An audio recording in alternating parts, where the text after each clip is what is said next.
Hi everyone, it's Yvette Le Blowitz from SPAITGIRL.com and welcome to Feel Good from Within. I'm super excited to be here with you today and with our very special guest, Dr. Lisa Miller, who is a New York Times bestselling author of The Spiritual Child, The Awakened Brain, and a professor in the clinical psychology program at Teachers College, Columbia University. She is the founder and director of the Spirituality Mind Body Institute, the first Ivy League graduate program and research institute in spirituality and psychology, and has held over a decade of joint appointments in the Department of Psychiatry at Columbia University Medical School. She has innovated research. It's been published in over 100 peer reviews, leading journals. We are here today to speak to her about her groundbreaking, pioneering research in spirituality, and also about her brand new book, The Awakened Brain, the new science of spirituality and our quest for an inspired life. So welcome, Dr. Lisa Miller. How are you today? Yvette, thank you for including me today. Thanks for having me on. This is so exciting, and I want to really say thank you for joining us here on the podcast show and welcome our global audience. I stumbled across your book, The Awakened Brain, and I was so excited to see that you had really dedicated your whole life to research and neuroscience in terms of health, healing, and in the mental health space. Before we dive into your book, are you happy to tell our audience a little bit about yourself? I really am so overjoyed to be connecting with you and your global audience, and a particular soft spot for Australia. I've been to Australia. I absolutely loved it. Majestic mountains, big sky, gorgeous seas.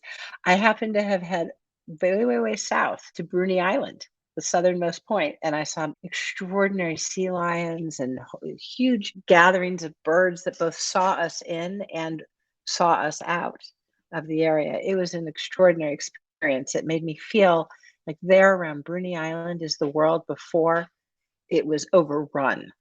It was just so alive as I think God had made it. So thank you. It's a real joy to connect into Australia together. I'll tell you a bit about myself. I, like every child, we now actually know this through science, was a very spiritual child. And I can remember as a child feeling this great joy. I couldn't wait to get up each day, that I think almost every child feels.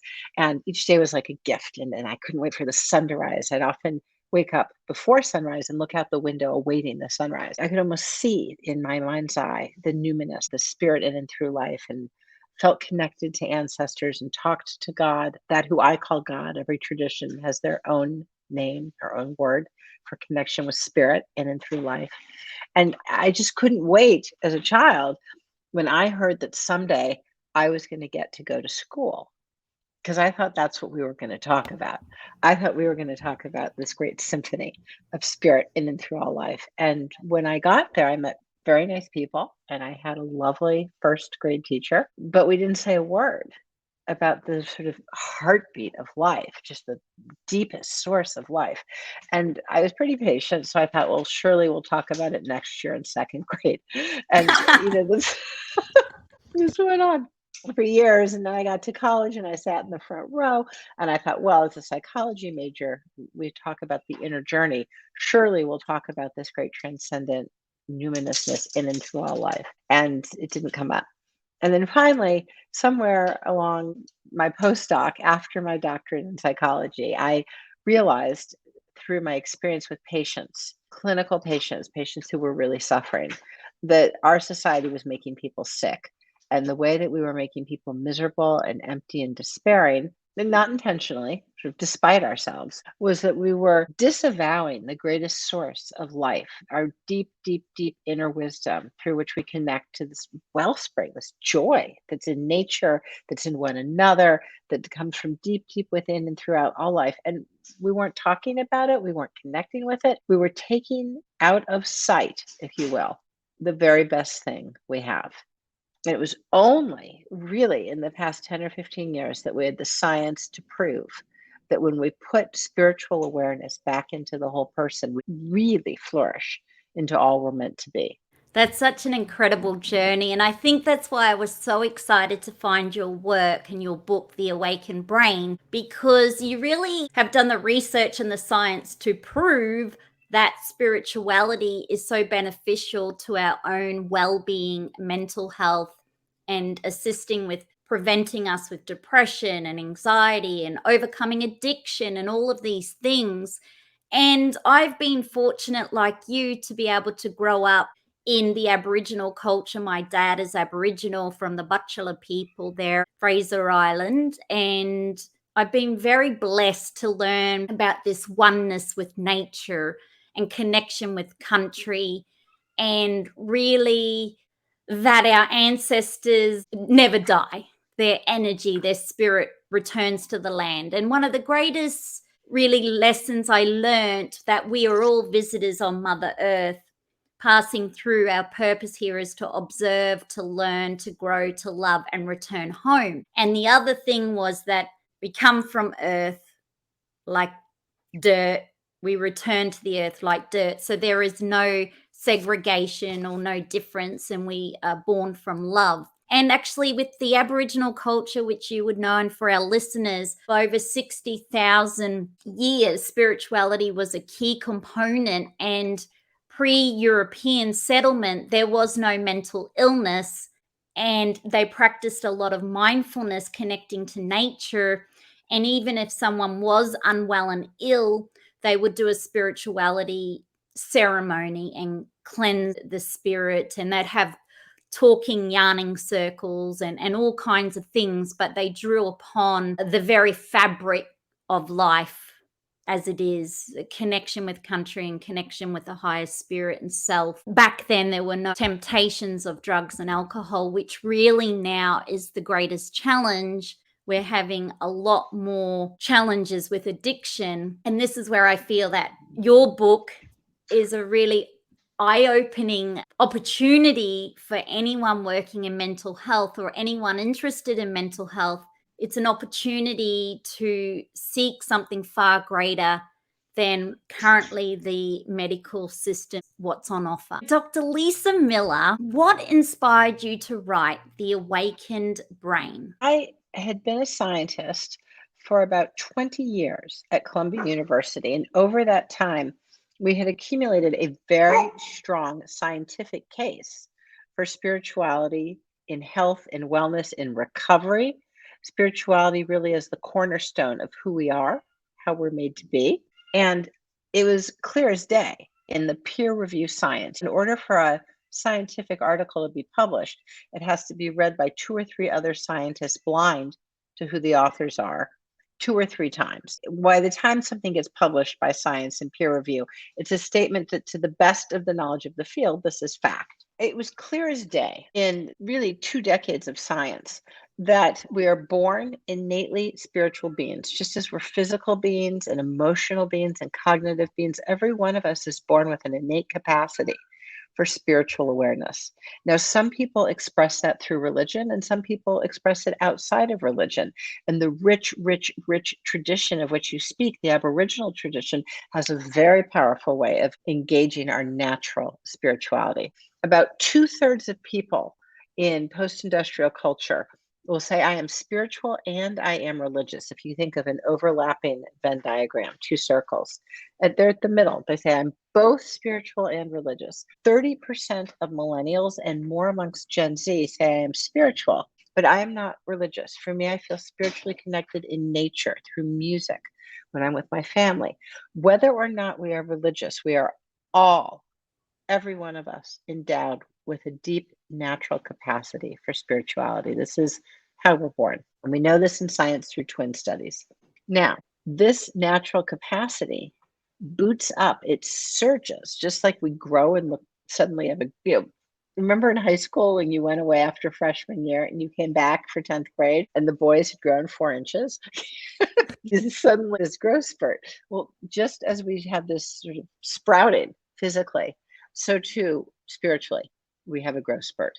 And hand in hand. Every time there's a physical change, there's spiritual growth as well at midlife as we become elders. This is always the case. Well, there is a whole pathway, a spiritual journey built into us. And yes, I would highly imagine that the Aboriginal tradition understood that, because what we're increasingly coming to see is that data like this, published through twin studies, published through MRI studies, is really a mirror of that which has already been known for thousands of years by rich traditions all around the world. Aboriginal tradition, Native American tradition, all around the world. And science is really kind of late to the table. I would say that, and by no means is science necessary for proof. Proof in your inner wisdom is sufficient.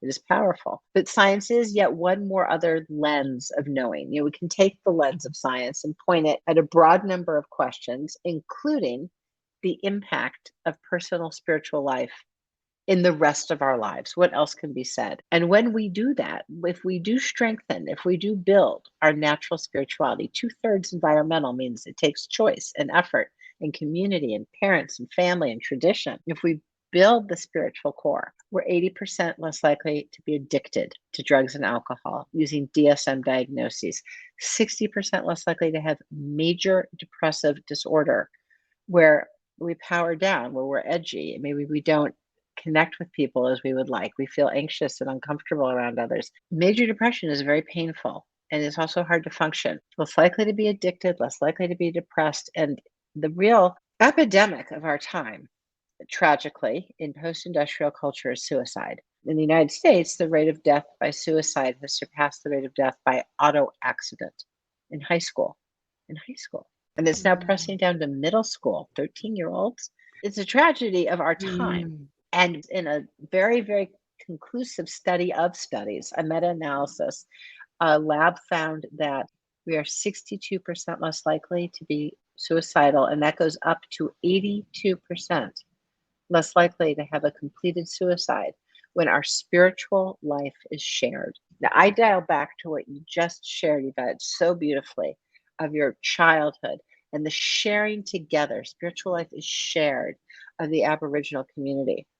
That is exactly what is more protective than anything else. It's coming together on spiritual ground, sharing an understanding of spirit in and through land and one another, sharing ceremony and ritual that awakens us. We all have a naturally spiritual brain, but we must choose to awaken, hence the awakened brain, our natural birthright, our gift to perceive that which is true, the deeper level of reality. The Aboriginals knew this. And rich traditions around the earth knew this. But indeed, it was muted. It was silenced for most of the 20th century, certainly the second half of the 20th century. The clinical and social sciences went ice cold. There was an ice age. And it's only now that we have a strong body of science to mirror that which the traditions have known. Thank you for sharing that. One of the things I found interesting in your work and in your book was when you were wanting to do this research on the benefits of spirituality and how it might impact the brain and depression and things like that, you had a lot of resistance and a lot of pushback. And people thought, what do you mean? What are you doing? Can you share a bit more about that journey? Because you didn't give up. You had this innate sense within that even though other people couldn't see it or feel it, you really thought you were onto something. I felt a deep obligation in my short time on earth to go after what looked to be true. And whether or not people understood or whether or not people understood yet was no deterrent for this hot pursuit of the truth. And I think that's really the only reason to be a scientist ever. I mean, it's certainly, if you're good at numbers, you could make much more money elsewhere. Love science. It's a form of witness. We can hear each other's stories and bear witness to each other's testimony and living. And we can do that in a chorus of life through looking at a study sample, a group of people, as told through patterns in our lives. And I have to say, as a scientist, there are moments where you feel this wonderful sense that you're getting to know humanity. You're getting to know sort of what's behind the curtain. because science is so wonderfully probing. And whether we use an MRI study or a genotyping or a long-term clinical course study, it doesn't matter which lens, they all over time start to converge on one truth. And the truth that I was seeing through the multiple lenses of science was that there was nothing in the clinical or social sciences as profoundly protective against our most common forms of suffering, what we call the diseases of despair: addiction, depression, and even suicide. And right now, COVID, post COVID, the diseases of despair are swallowing people up. And there's no amount of mental health alone and no amount of medicine alone. Now, they might be important. Mental health is very important. Psychotherapy is very important. Treatment and medication for some people is very important. They are essential, but they are not sufficient. They are not enough on their own to solve what we are looking at now, which is a profound collective. It's a collective epidemic of despair. We are in a place where we need actually an awakening. We need to engage our endowment that we see in our MRI studies, plain as day. We all have a spiritual brain. It is sitting right there, waiting to be tapped, waiting to be woken up. And when we do, we will lift up out of this terrible doldrum we're in. This dragging, depressing, never-ending slog will end when we wake up our natural capacity to see more deeply into life. This is sitting there for us to wake up and see the spiritual reality. We need a spiritual renaissance, and it's right within our fingertips.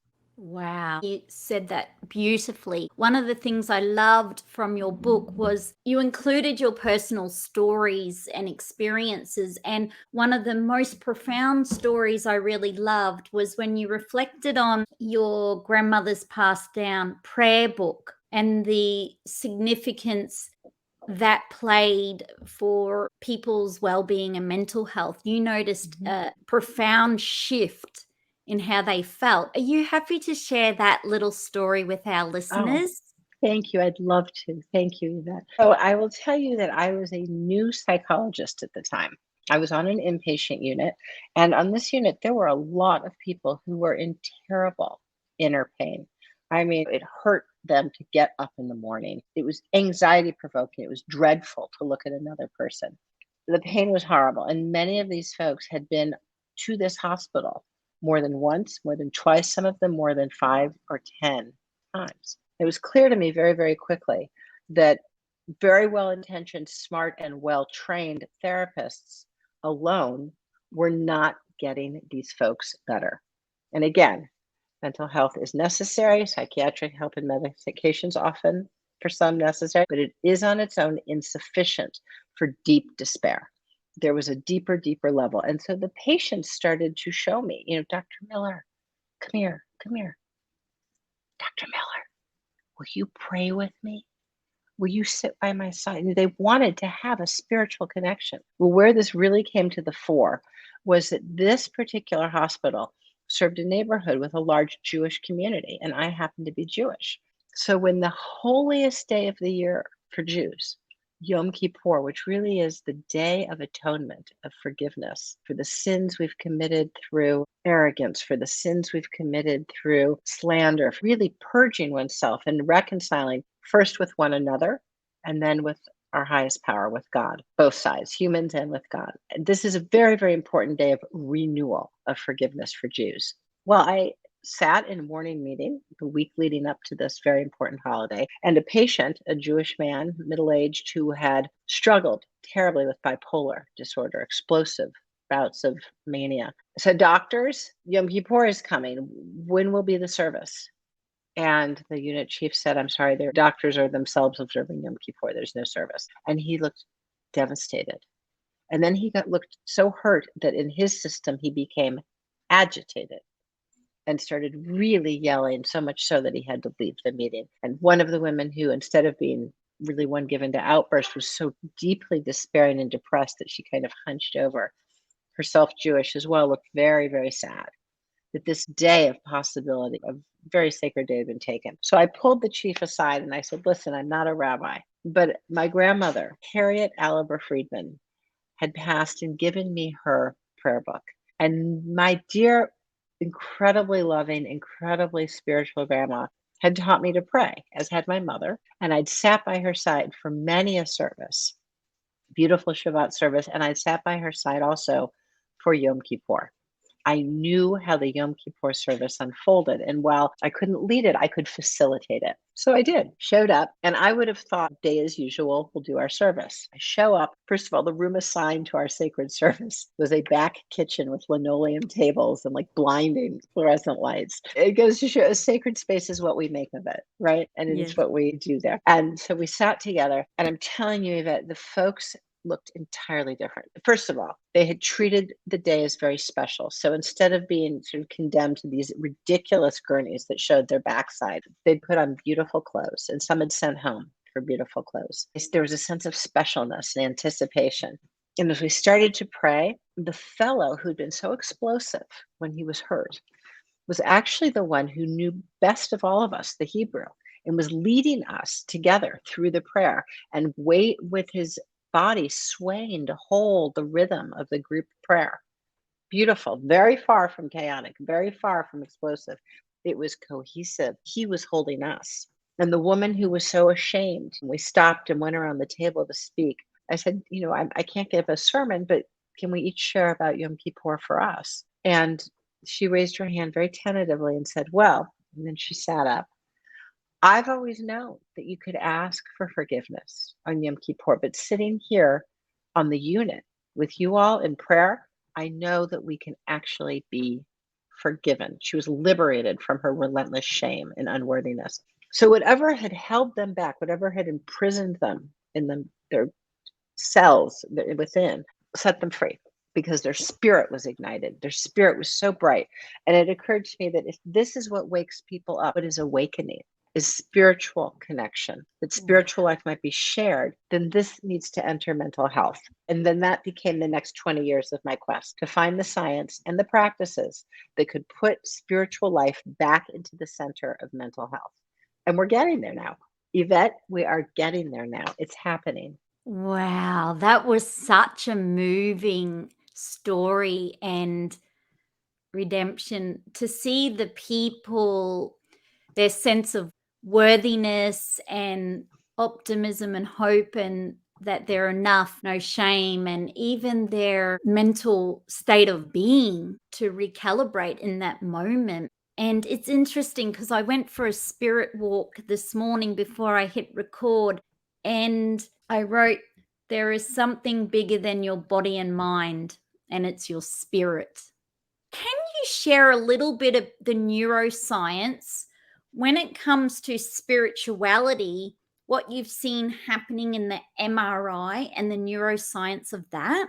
Thank you, Yvette. I'd love to share that. So we actually conducted a series of MRI studies on the neural correlates of spiritual awareness. And those fall into two camps. The first camp was looking at how we use our brains, how we are all endowed with natural circuits that we can engage that lead to spiritual understanding, spiritual perception. And the way we did that was we asked people to tell us a time when they felt a deep connection to spirit, to God, to their higher power, to nature, the force in and through nature. And no matter what tradition they were from, Jewish, Hindu, Muslim, Christian, Catholic, or spiritual but not religious, or they said, my cathedral is the forest. It is nature. No matter what tradition, the same neural correlates ran.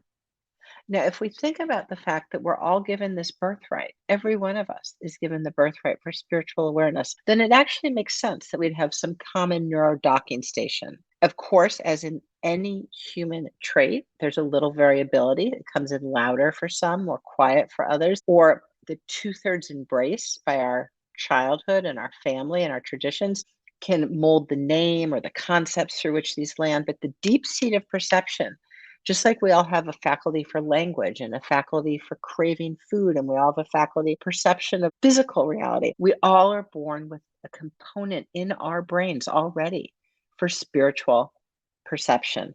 And when we look at that in play in the fMRI, the movie camera MRI that watches how we use our brain, we see three incredibly beautiful dimensions. The first is that just as we were held as children in our parents' arms, The bonding network comes up online, and we are aware that life itself, God, the higher power, spirit in and through nature, holds us, that we are held and loved. We're not going to fall through to oblivion or existential annihilation. There's a deep felt understanding. It's the opposite of the COVID drag. We actually are held and cared for Wow. by life.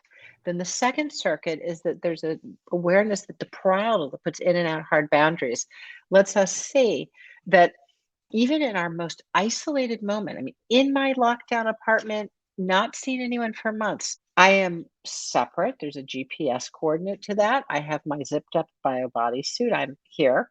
And at the same time, I'm never alone. We're always in one family of life, one field, one unity, that the sky and the sun and bird and friend and colleague all are still in the oneness of existence. So, this deep felt awareness that we are a point and a wave, where we are the ocean and the whitecaps at once. So, that is something we are built to perceive through the parietal, putting in and out hard boundaries. And we are loved, we're never alone. And then, third, we are guided. That what is my next step? What am I going to do from here? I've quit my job. What's my next job? Do I want to get married? What will I get married? What do I want to do? Those are not decided with equations and laundry lists. Those deep, important questions are inspired, and that comes in a shift from a very sort of top down, controlling use of the dorsal attention network to the bottom up ventral, where we catch in the catcher's mitt inspiration and guidance, where suddenly an idea that had never occurred to me, suddenly a reshuffling of meaning. I'd never dawned on me. I didn't know that job existed. And this world, one where we use bottom up attention, allows for guidance, loved, held, guided.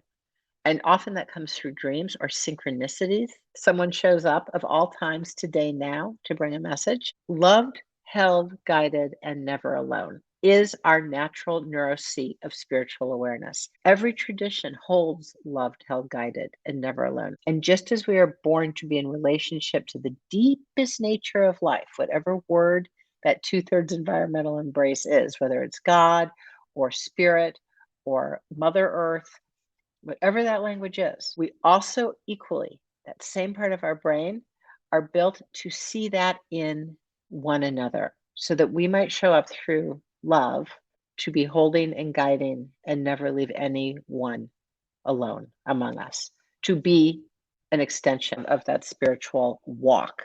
Wow, that was so profound. Your experience and the research you've done is incredible because it now opens the awakened brain, but it opens the door for every single person right now and emerging in the future to know that they are loved, held, safe. It's their birthright spirituality, and that they can utilize that to prevent them from depression or addictions or to help them get through this very complex life. And it goes well beyond that narrative of you just having negative thoughts. Okay, think positive. Think positive. It's all about thinking, thinking, thinking. And the awakened brain is really opening up to that spirituality that goes beyond just thoughts alone. Exactly. This is not a simple life hack. This isn't like some little trick we play with ourselves, or life hack is sort of a popular term right now. This is a deep, profound orientation to the truer nature of life with which we are endowed. We are given this gift. Wow. It is there, and it's not scary. It actually makes life so much easier, so much Yeah. more buoyant. We end up actually feeling that we're not narrowly makers of our lot and we succeeded or we failed this time, but really that we're more on a journey and we're discovering things. And there's incredible people and experiences and funny moments. Life has humor built right into it. And at the end of the day, we become so much more inside. And it's just amazing. Life adds dimension. It's not airy fairy stuff. I have 3 kids. I keep a day job. This isn't like airy fairy stuff. This actually makes life more cohesive and more sound because we are built when we are whole to be able within ourselves. We have this in our MRI studies to move between different forms of perception, that it's important at the table of human knowing inside our heads that we have the power of logic, that we have the keen eye of empiricism, and that we have the wisdom of intuition and the inspiration of mystical awareness. And we can line up, the skeptic can go there too, all these forms of knowing, so that I can ask a really drilling question with my head, and then in 2 days receive an inspiration from the heart that answers it. Or I can have a dream or an extraordinary moment of illumination, or I feel connected to all life. Almost everyone has these really mystical moments, and then allow that in time to unfurl and unpack through my reflection of the head.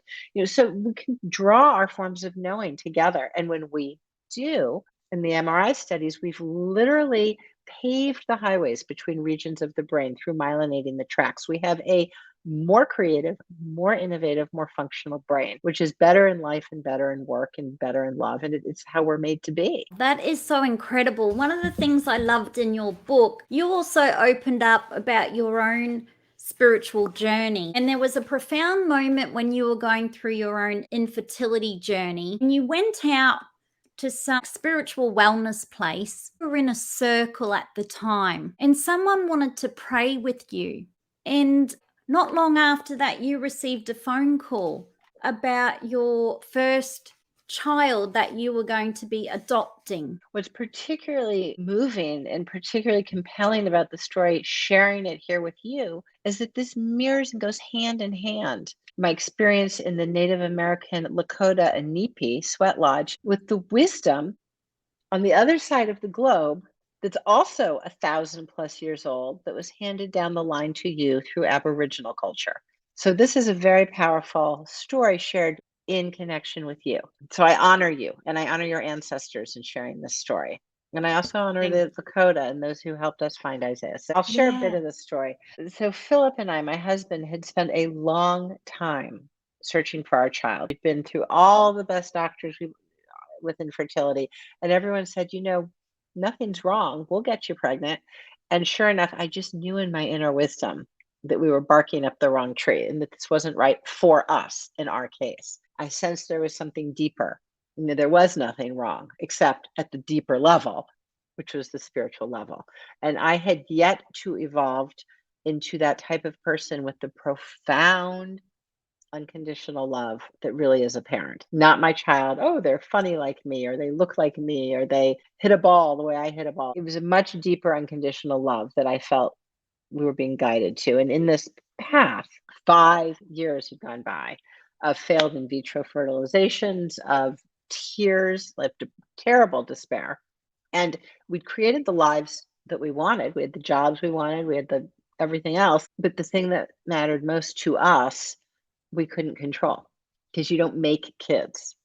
Kids are made through life, through spirit, through God. What one's word is. My word is God. Everyone has their word. So this was really incredibly painful. But as we moved down this journey, we started getting support from friends, yes, and family, yes, but also from surprising folks who would show up, helpers and healers.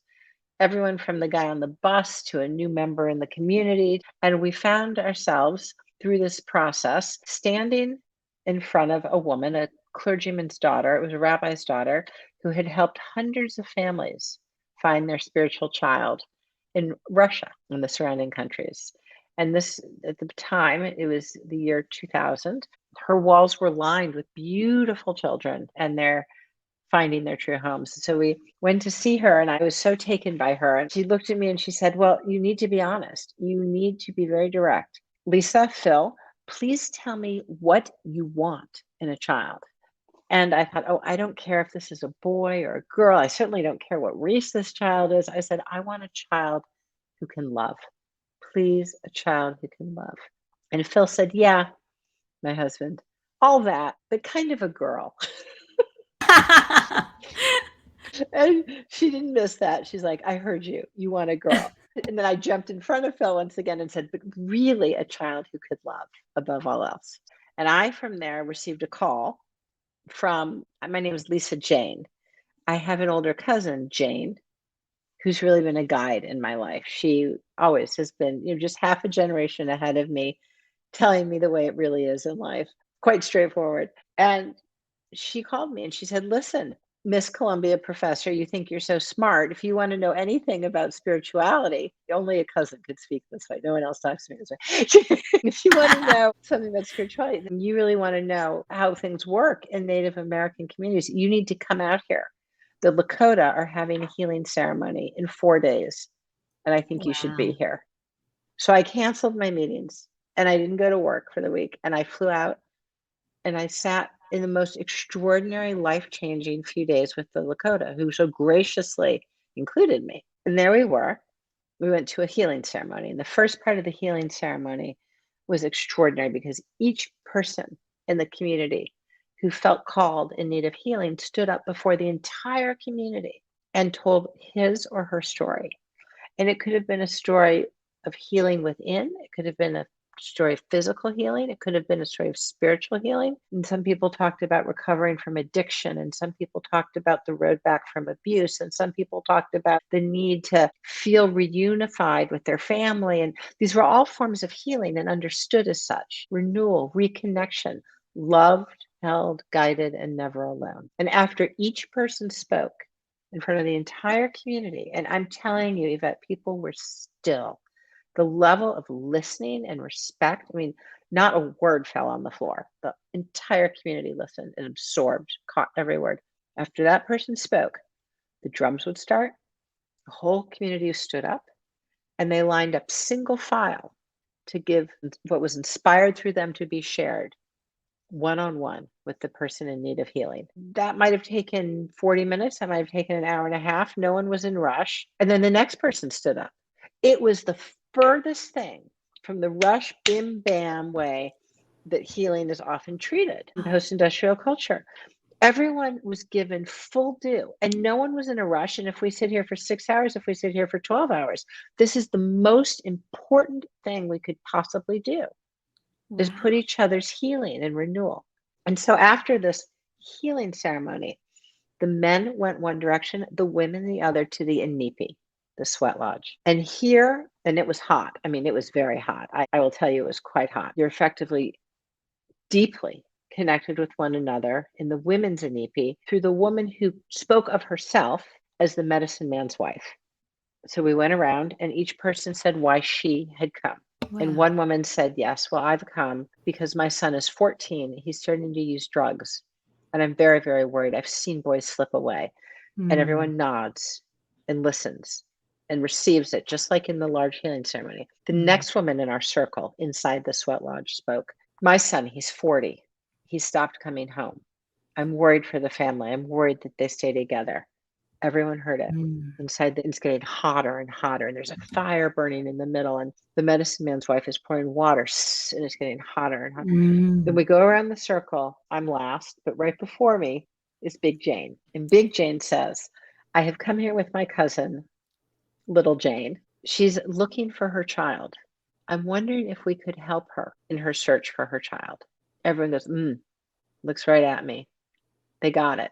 And finally, after all these years of feeling, 5 years, that I was in the wrong place at the top in vitro doctor in the country, I knew I was in the right place. So then we said a prayer. And when we prayed in the sense it felt like for one another and ourselves. And at the same time, Yvette, we prayed as one, sort of the unity of being, the women in the circle prayer went up.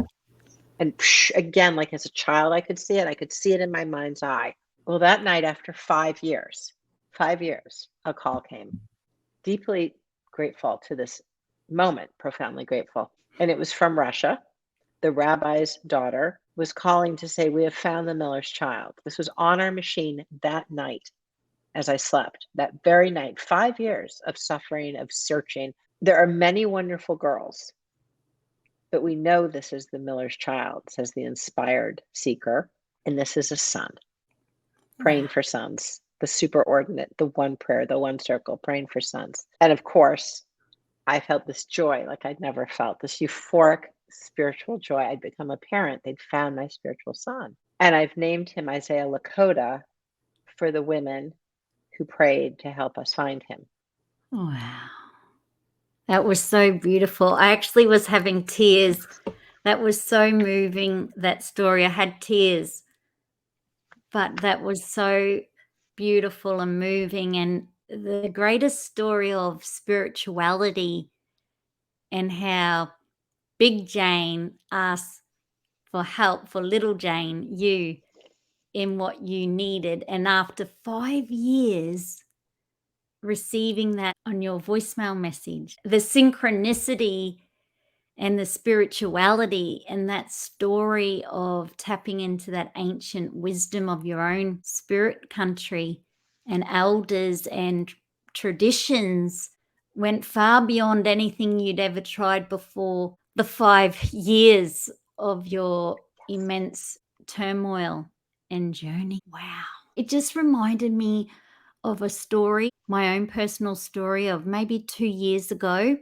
So during COVID, my mother had a seizure and went into a coma, roughly about the same time as we were just coming out of the first global lockdown. It was all getting a bit too much for me, but I had heard if we sit with people when they're in a coma, that their last senses is their hearing. So I'd heard if we just sat there and talked, that maybe they could wake up. We could have 2 people in this glass room. So we ran this around the clock. I remember it was becoming so overwhelming because the doctor would say, we need to prepare you. We don't think she's going to make out the day. And I said, what if she could? I think I got that off actually David Goggins, one of his motivational videos. He goes, it's the what if. So I'm like, what if she could make it? They said, no, we don't think she's going to make it, Yvette. You need to go and prepare. It's my brother's turn to go in and my sister's turn. And I just had to get out of that hospital. And I walked and sat in my car, just sobbing, crying, immensely emotional, and just crying, thinking, how are we going to do this? And then I receive a phone call from my brother, and he says, look, I've just heard from Auntie Lily. And she said, what we need to do is pray. And I said, what? Pray? What's that going to do? What's that going to help with? I was like emotional and stressed out. I'm thinking purely about the medicine right here, right now, meaning, if they get the sodium levels up, if their oxygen level comes up, doctors have told me we need to get the antibiotics and we need to shut that virus down because it's going to close the other thing down. So I'm thinking purely medical here. He goes, Auntie Lily says what we need to do is pray. And he goes, I haven't prayed for a long time, Yvette, but it's really worth a shot. I think we need to do it. And I said, okay, then I'll pray. So I sat in the car and I thought, oh, dear God, I'm praying. Could you please wake my mum up from this coma? I pray for this. Amen. And next minute, I receive a phone call. I kid you not. My sister goes, where are you? And I'm like, I'm in my car. She's like, Mum's woken up. You've got to come back. And I'm like, what? Get out of here. Kidding me. What? Oh my goodness. Oh my God. And I'm running over and I could not believe it. I'm getting goosebumps now. And I'm like, you've got to be kidding me. She's like, no way. And I'm like, oh my goodness, I've got the goosebumps. And that's when I discovered the power of prayer, or the power of asking for help, something from a higher source, because all that medical stuff just wasn't enough. And call it synchronicity, you've done so much research with the awakened brain. That was so powerful, that story. A beautiful blessing, a beautiful, powerful blessing. Generosity and the abundance, the limitless love and capacity and abundance of who I call God, highest power. And beautiful. I'm so grateful you shared that, Yvette. Thank you. It was so moving and so prayer within a moment, phone call. And to think when I walked out of that hospital, I was in so much despair, so upset, really like the doctors had said, this is it. There's nothing more we can do for her. It's so moving because the darkest, most painful hour is actually the opportunity to feel that capacity that we can hand it over. That right when we know we cannot carry it alone. I mean, we are just not built as humans to carry it alone. And no, we can't save each other, the people we love most in the world, by human hands and will alone. That is the perfect moment to learn, if for the first time in our entire lives, to hand it over. And when we hand it over to some loving, guiding, holding presence, God, the universe, whatever one's word is, Jesus, Hashem, Allah, Spirit, we are held, we are guided, we are not alone. That moment is our moment collectively now. What you so generously shared walking out of the hospital is Australia, the United States, the entire global community's moment right now. We cannot hold this alone. We are too dragging it. We're not getting better. Our kids are suffering. We've got to learn to use all of ourselves, which is to use that part of our brain that allows us to see and feel the ability to hand it over to our higher power, who can hold us, who can shoulder the weight, and who can work miracles as the higher power guides. So in that case, it perhaps was clearly the will that she awakened. Sometimes we pray and the answer is no, but still we are held and loved. Even if we don't get what we want, we are held and loved. And when we can hand it over, we know that buoyant feeling. In my story, I share in the Awakened Brain, I came a long way when I was ready to fall in love with this most beautiful boy in the world to me. I spent a lot of time. I've got to carry the child myself. They've got to look like me. They've got to have my husband's great intelligence. All this, right? I had to grow out of my narrow, what I call achieving awareness, that we control things, that the way you get what you think you want is to do it with your own hands only. And that actually doesn't lead to much of a life. What does is to have these moments where it really hurts and we can't do it, and realize in that moment it's the perfect opportunity to perceive, I can hand it over, pray. Even if I've never prayed in my life, hand it over. Carry something that me as a human, Mighty Mouse, I can't lift this boulder. Wow. Humans are not built to carry the weight of the world.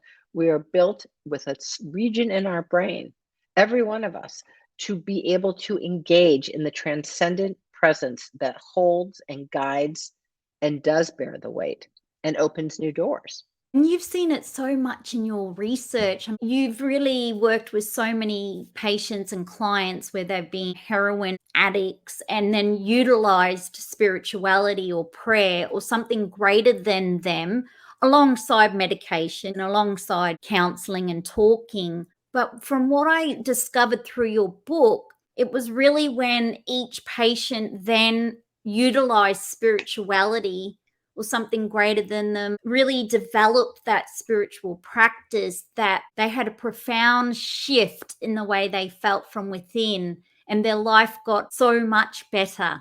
And what's so moving is that not only did they have a better life, it wasn't a life simply defined as symptom recovery. And many of them, for instance, the fellow of whom you speak, there were some symptoms that were not going to go away. He had permanently injured parts of his brains with heroin. And that said, the goal wasn't purely to recover.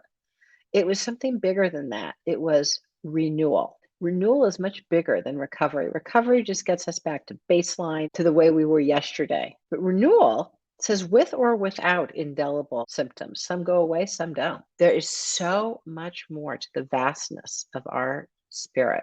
Our lives are so much more than this little checklist of our suffering, our body. There's a source in us that is so powerful. We can be renewed and feel uplifted and feel connected to all life at the very same time that we are suffering. And that is what happens. It is called post-traumatic spiritual growth. And when we look at people who are in a state of trauma, someone has died or been through war or they've lost someone they love to COVID, and they hurt at that moment, at the very same moment that they hurt, their heart opens and they suddenly feel a wave of love. Maybe from a family member or friend, maybe directly from God or their higher power. At the very same moment that they're having anxiety attacks and remembering the worst moment, they suddenly feel like, oh, and yet I am okay, and yet I am held. There's this deep awakening that happens at the nadir of our lives, at the worst moments. Those are actually the perfect moments for awakening. And much of it happens if we allow it with love and interest and care. Much of it has a momentum of its own. Spirit, the nature, and receive, the part of our brain that is built to receive inspiration, guidance, transcendent awareness. If you want, we could do a little practice to help people along. That would be incredible. I'd love that. So if anyone's driving, when it's safe to pull over on the side of the Yes. road or come back to this when you're able to. I'm honored and grateful. I always thank my teacher before I share a practice, and this practice was the gift of Dr. Gary Weaver, who worked for 35 years with people in spiritual renewal. Wow. I'm going to invite you to close your eyes, clear out your inner space, and take 5 breaths to open up your inner space.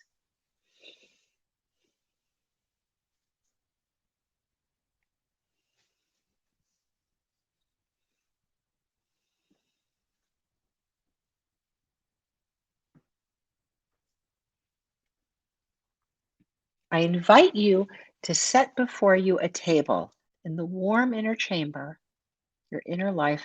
Set before you a table. This is your table.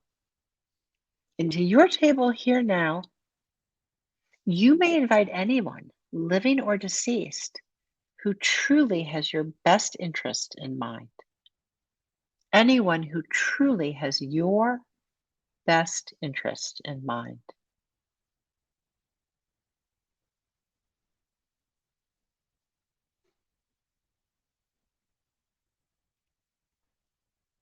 And with them all sitting there, ask them if they love you.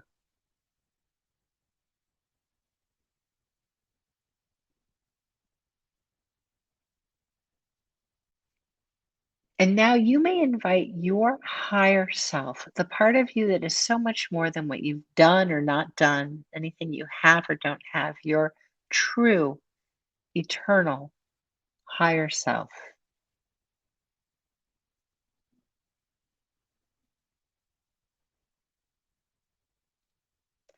And ask you if you love you.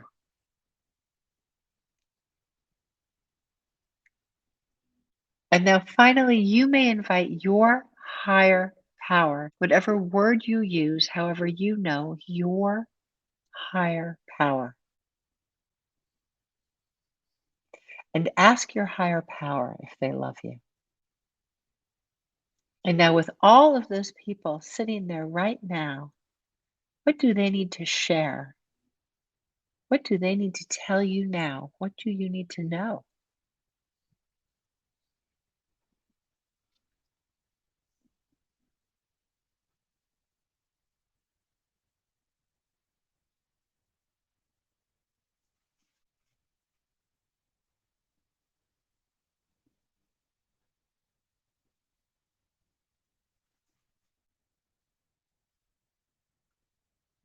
And when you're ready, I invite you back. This is your counsel, and they are always there for you. Who shows up may change depending on where you are in your path, and you can ask them whatever's on your heart. This is your birthright. This is your natural spiritual brain that you have just awakened, your awakened brain. Wow, that was so powerful. When you said go to your table, when I was a little kid, every weekend, every Saturday, my dad would take me to my Uncle Eric and Auntie Flo, and they sat in the same spot. So he came to the table, she was there, but for some reason I thought she might do all the talking, but it was actually Uncle Eric. When you asked about the message, what came up for me was I was on path by helping others to grow. And he's my Aboriginal uncle and someone very dear to me and my Aboriginal auntie. But he particularly came to the table because we used to sit around the table and communicate and talk as a family. And it was a very big thing for me. We did it every Saturday. I looked forward to seeing him. I was so excited. I was just like a kid, couldn't wait to get there. He was one of my greatest mentors. And we used to sit around and I'd dream about traveling overseas, and one day I'd travel overseas and send them a postcard, but he had passed prior to that. And then when he passed away, within 1 month, my auntie passed away, and they think from a broken heart, but they were very significant in my life. And that was very empowering because when he passed, I was living in Brisbane and a bird came to a ledge and I thought, something's up. And I had a sort of moment of goosebumps. And then not long after, I received a phone call to say he had passed. Thank you, Dr. Lisa Miller. That was a very beautiful opportunity to connect to higher source spirit and receive a beautiful spiritual message there from my ancestor. Yeah, it was gorgeous. Thank you. Thank you for your beautiful sharing of your journey where you just went and who was there, who loves you so much. Yes, that came up. And it's interesting that your higher self loves you so much and your power of yourself loves you so much, because we can get so caught up in comparing ourselves with others on social media and thinking we're not beautiful enough, pretty enough, or we don't have enough followers or likes or downloads, always something bigger in play. Now, I'm conscious of our time and I could talk to you forever about your book. Before we say goodbye, there was something I really, really loved in your book, and you talked about nature and the alpha wavelength. Are you able to share more about nature and what's happening when we sit in nature, go for a walk in nature, or spend time in nature? It's such a beautiful point. I think this is, in my eyes, one of the most beautiful, really awe-inspiring findings in science. And it comes up because of work over years and years by many labs. And it's this, that the spiritually engaged brain, particularly when through the road of trials and even deep despair, depression, we deepen our spiritual life. We awaken. When we awaken, when the spiritually engaged brain resonates, it resonates at a certain wavelength, which is through EEG caps picked up as high amplitude alpha. High amplitude alpha, same wavelength, has another name in another field, which is Schumann's constant. It is the wavelength from the Earth's crust up 1 mile, all the way around the Earth. It is the wavelength of nature, the ring of nature, all the way around the Earth. The birds, the plants, the soil, the earth, the water. Nature has its foundational wavelength at Schumann's constant. So when we engage through prayer or meditation in a deep sense of connection and oneness, we are indeed returning at the level of energy, of spirit, of consciousness to the oneness that is in and through all life. We are returning to the deep unitive oneness that is in and through all life, the kingdom held in all nature. So nature is not just beautiful, and nature certainly is teaching, but it's not that alone. Nature is the holder of the spiritual presence. And when we re-engage with spiritual presence, we rejoin nature, our nature. And when we walk in nature, very often the brain is entrained. A 20-minute walk in nature does what prayer might do. It reboots us to join the field of life, this loving, joyous unit of reality, expressed through a million different beautiful diverse forms, from trees to birds to people of all looks. Fabulous. God is the superposition of all beings plus some. I love that, because this morning I call it a spirit walk, where I literally will walk in country and just along.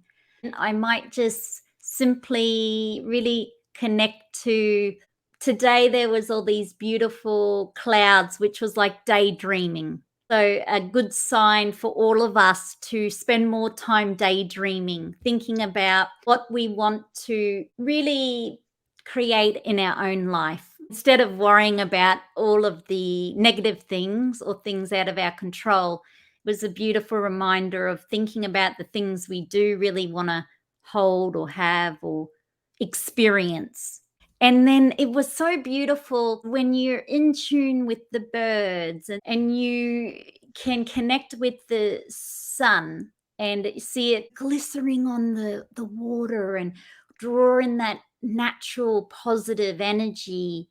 And then you can feel the wind and everything is flowing in synchronicity.